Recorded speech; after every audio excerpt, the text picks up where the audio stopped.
Stop buying ranch dressing. In just 1 minute, you can make a creamy, fresh homemade ranch that tastes 10x better. Half a cup mayonnaise. A 1/4 cup sour cream. A 1/4 cup milk, for perfect consistency. 1 teaspoon garlic powder. 1 teaspoon onion powder. 1 tablespoon chopped fresh parsley. 1/2 teaspoon dried dill. 1/2 teaspoon salt. 1/2 teaspoon black pepper. 1 teaspoon lemon juice or vinegar.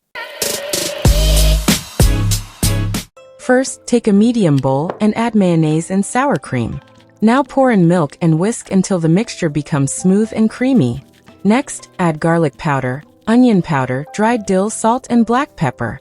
Then add fresh parsley and a little lemon juice for a fresh tangy flavor. Whisk everything together for about 20 seconds. Your creamy homemade ranch dressing is now ready. Perfect for salads, fries, pizza, or veggie dips.